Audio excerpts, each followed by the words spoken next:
আসসালামু আলাইকুম সবাইকে। এসএসসি 2025 কেমন আছো তোমরা সবাই? আশা করি সবাই ভালো আছো। তোমরা যে যেখান থেকে এই মুহূর্তে আমাকে দেখছো এবং শুনছো, তোমাদের সকলের উপরে আল্লাহ তাআলার অশেষ রহমত বর্ষিত হোক। তোমাদের সকল সাবজেক্টের ফাইনাল সাজেশন কিন্তু অলরেডি আমার চ্যানেলে আপলোড করা শেষ। তারই ধারাবাহিকতায় আজকে হচ্ছে বাংলা দ্বিতীয় পত্রের ফাইনাল সাজেশন দিব, যেখানে তোমাদের রাইটিং পার্টে যা কিছু আছে সব কিছুর একদম চূড়ান্ত সাজেশনটা দিয়ে দেবো। এবং এই সাজেশনটা তোমরা যদি ফলো করো, আশা করি অন্য কিছু তোমাদের পড়তে হবে না, অন্য কারো সাজেশনও ফলো করতে হবে না। এখান থেকে তোমরা 100% ইনশাল্লাহ কমন পাবে।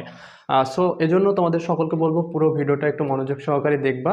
আর সাথে তোমাদের শেষে আলোচনা করব কিভাবে কি পড়লে তোমরা হচ্ছে এই রাইটিং পার্টে তোমাদের সর্বোচ্চ মার্কটা তুলতে পারবে। এবং তোমাদের অন্যান্য যে সাবজেক্টগুলোর সাজেশন যারা এখনও পাও নাই, সেটা হোক তোমার সায়েন্স, আর্টস, কমার্স গ্রুপ অথবা জেনারেল সাবজেক্ট যতগুলো আছে, সবগুলোর সাজেশন কিন্তু আমার চ্যানেলে আপলোড দেওয়া কমপ্লিট হয়ে গেছে। তোমরা অবশ্যই ভিডিও অপশনে গিয়ে সে বাকি সাজেশনগুলোও দেখে নিতে পারো, আশা করি উপকৃত হবে। সো দেখো, তোমাদের রাইটিং পার্টে যে বিষয়গুলো আছে সবগুলো বিষয় এখানে লিখতে পারিনি, কিছু বিষয় আছে, সেগুলো মুখে বলে দিব। এগুলো আগে যদি আমি আলোচনা করি, তোমাদের প্রথমে হচ্ছে কি অনুচ্ছেদ রচনা। তো অনুচ্ছেদ রচনা আমি মাত্র জাস্ট 9টা এখানে রেখেছি। এই 9টা যদি তোমরা ভালোভাবে কমপ্লিট করো, এই 9টা থেকে ইনশাল্লাহ একটা কমন পাবেই। ঠিক আছে, প্রথমে যেটা বলছি যে দিবস সম্পর্কিত সব, অর্থাৎ এখানে স্বাধীনতা দিবস হতে পারে, বিজয় দিবস হতে পারে, 21শে ফেব্রুয়ারির বিষয়টা হতে পারে।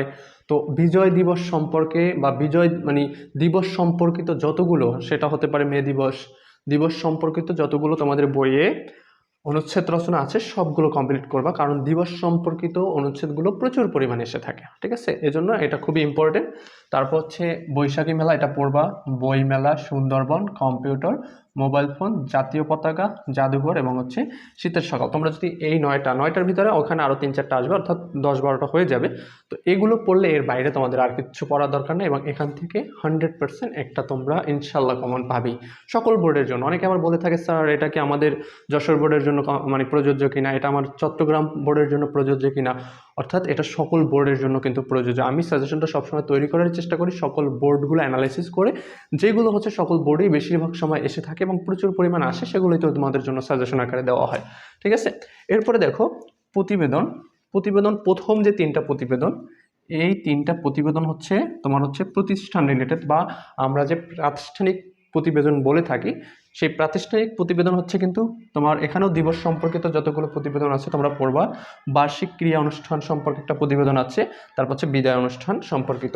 এই যে তোমার হচ্ছে 3টা বিষয়, একটা হচ্ছে বার্ষিক ক্রিয়া অনুষ্ঠান, তারপর হচ্ছে কি বিদায় অনুষ্ঠান, এবং দিবস সম্পর্কিত যতগুলো প্রতিবেদন তোমাদের বইয়ে পাবা সবগুলোই কমপ্লিট করবা। সাথে তোমার হচ্ছে এগুলো হচ্ছে সংবাদপত্রের প্রতিবেদন, 4 থেকে হচ্ছে 7 পর্যন্ত, 4 থেকে হচ্ছে 7 পর্যন্ত এগুলো হচ্ছে কি সংবাদপত্র প্রতিবেদন। এই ক্ষেত্রে তোমরা হচ্ছে সড়ক দুর্ঘটনা নিয়ে যে সংবাদ প্রতিবেদন আছে সেটা পড়বা, খাদ্যে ভেজাল ও প্রতিকার নিয়ে যে মানে তোমার সংবাদ প্রতিবেদন আছে সেটা পড়বা, মাদককে না বলুন, এবং হচ্ছে দ্রব্যমূল্য বৃদ্ধি। আমি কিন্তু খুব সংক্ষেপে তোমাদের জাস্ট হিডিং টু দিতেছি, যাতে করে তোমরা বুঝতে পারো, কারণ এখন তো তোমাদের সবগুলোই জানা যে কোনটা দ্বারা কোনটা বোঝাচ্ছে, তোমরা এমনিতেই বুঝতে পারবা।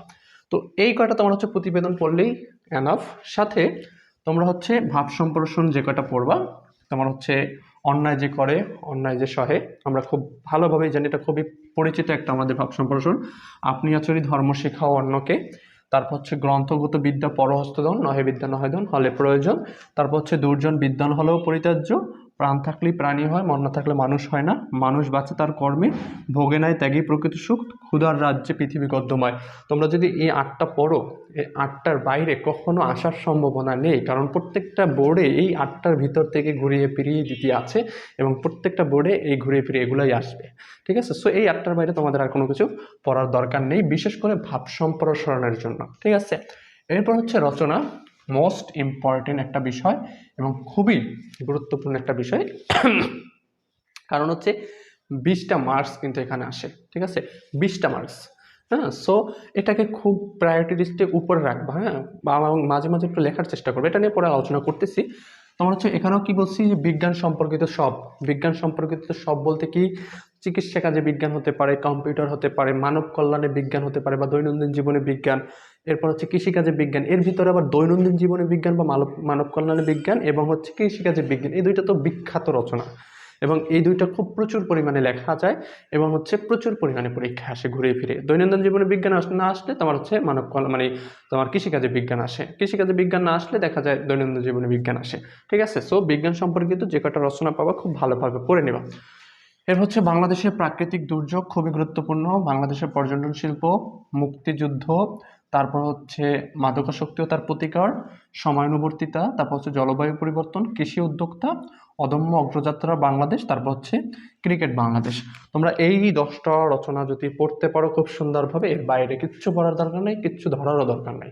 এবং তোমাদের যাদের রচনা পড়তে বিরক্ত লাগে, অনেকের আবার হচ্ছে স্যার এতগুলো রচনা পড়বো, তাদের জন্য কিন্তু টপ 5 রচনা আমার চ্যানেলে দেওয়া আছে, সেটাও দেখে নিতে পারো। 5টা রচনা পড়লে এনাফ, সেখান থেকে একটা কমন পাবে ইনশাল্লাহ। তো তোমাদের ওভার কনফিডেন্স রাখার জন্য তোমাদের জন্য আমি 10টা সাজেস্ট করলাম, যে 10টা পড়লে তোমরা 100% শিওর থাকো এখান থেকে কমন পাবে।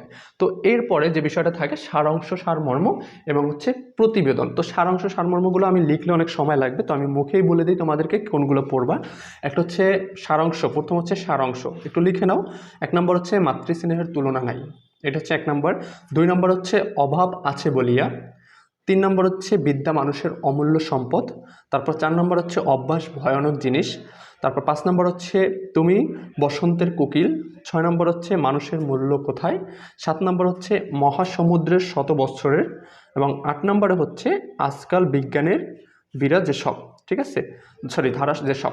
তারপরে হচ্ছে কি, এটা গেল সারাংশ, সারমর্ম যেগুলো পড়বা। আবার বলছি সারমর্ম যেগুলো পড়বা সেটা হলো 1 নম্বরে কোথায় স্বর্গ কোথায় নরক। 2 নম্বর হচ্ছে দৈন্য যদি আসে। 3 নম্বর হচ্ছে আসিতেছে শুভ দিন। 4 নম্বর হচ্ছে বসুমতী কেন তুমি। 5 নম্বর হচ্ছে শৈশবের সদুপদেশ। 6 নম্বর হচ্ছে নিখিলের এত শোভা। 7 নম্বর হচ্ছে যে আয়রে আমার কাঁচা।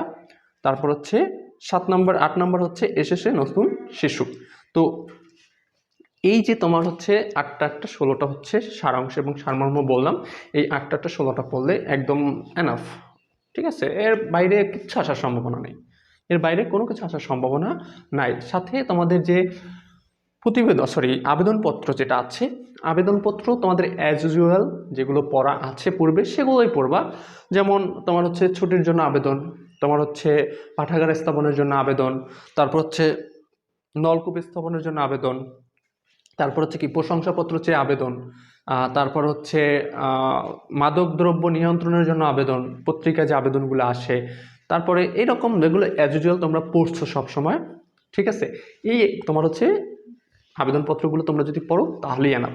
আবেদনপত্র নিয়ে বেশি সিরিয়াস হওয়ার দরকার নেই, কারণ আবেদনপত্র তোমার নিজেরাই একটু যদি থাকে, ভালো চর্চা থাকে, তাহলে লিখতেই পারবা। কিন্তু তারপরও কমন পড়ার একটা বিষয় আছে, সেই কমন পড়ার ক্ষেত্রে তোমাদের যেগুলো কমন সবসময় এসে থাকে, যেগুলো পড়ে আসছো অ্যাজ ইউজুয়াল সবসময়, সেটা পড়লেই হবে। তাছাড়াও ইন্ডিভিজুয়াল যদি ভিডিও দেখতে চাও, আমার চ্যানেলে আবেদনপত্র নিয়ে আলাদা ভিডিও দেওয়াও আছে, কিন্তু তোমাদের আমি মুখে বলে দিলাম, এটাই আমি মনে করি তোমাদের জন্য এনাফ। এখন কথা হলো এই রাইটিং পার্টে তোমাদের হচ্ছে 70টা মার্ক। 70টা মার্কে কীভাবে ভালো রেজাল্ট করা যায়। একটা জিনিস বললাম যেহেতু তুমি বাংলা দ্বিতীয় পত্রে A+ তোলা সহজ, তো এটাকে অবহেলা করার কোনো কারণ নেই। এবং তোমরা সব থেকে বড় যে কাজটা করে থাকো সেটা হলো সহজ বলে এক পাশে রেখে দাও এবং মনে করো বাংলা তো সহজ সাবজেক্ট, আমি বানাইও লিখতে পারবো। এবং দিন শেষে দেখা যায় এই বাংলায় তোমাদের A+ অনেকের মিস হয়। ঠিক আছে, এজন্য সহজ বলে কখনোই পাশে রাখা যাবে না। তোমার মনে করো অনুচ্ছেদ রচনা পড়া শেষ হয়েছে, প্রতিবেদন, ভাব সম্প্রসারণ রচনা, সারাংশ সারমর্ম, তোমার হচ্ছে আবেদনপত্র, সবগুলোই পড়া শেষ। পড়া শেষ হলে কি রেখে দেওয়া যাবে না, এগুলোকে বারবার রিভিশনে রাখতে হবে।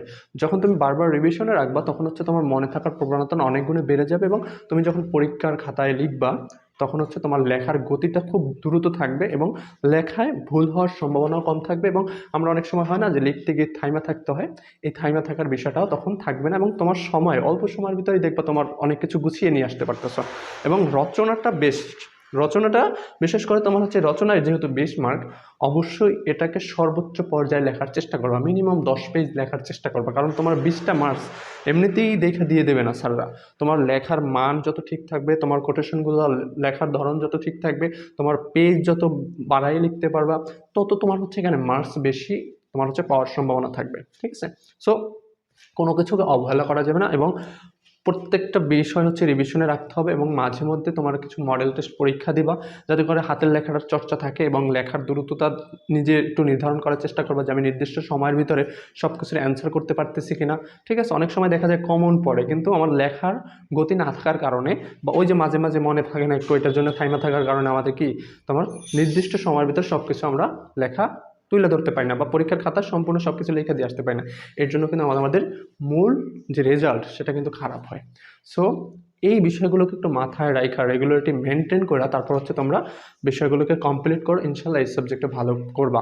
এবং তোমাদের যে ব্যাকরণ সাইট নিয়ে অনেক কথা থাকে, সেটা নিয়ে আলাদা একটা ভিডিও দেব, যে ব্যাকরণকে কীভাবে তোমরা যদি পড়ো এবং ব্যাকরণের সাজেশন নিয়েও আমরা একটা ক্লাস থাকবে বা ভিডিও থাকবে, সেটা ইনশাল্লাহ পরবর্তী ভিডিওতে পেয়ে যাবে। তো সেটা নিয়ে টেনশনের কোনো কারণ নেই, তোমরা সেটা পরবর্তীতে পেয়ে যাবে। আপাতত তোমাদের হচ্ছে রাইটিং সাইট নিয়ে মাথা ব্যথা ছিল। রাইটিং সাইটে এটা তো হচ্ছে তোমাদের 4টা বিষয়, এখানে 1 2 3 4, আরও যে 2টা বিষয় আছে সেটা তো মুখে বললাম, সারাংশ সারমর্ম যেগুলো বললাম, এবং হচ্ছে আবেদনপত্র ওভাবে নিজেরা যেগুলো কমন পড়েছো ওগুলো পড়লেই এনাফ। ঠিক আছে, কারণ টেস্টও তো পড়েছো, তোমার আবেদনপত্র নিয়ে বেশি মাথা ব্যথা দরকার নেই, ওগুলো কমন পেয়ে যাবে ইনশাল্লাহ। যেগুলো কমন পড়তেছো ওগুলো থেকেই কমন পাবা।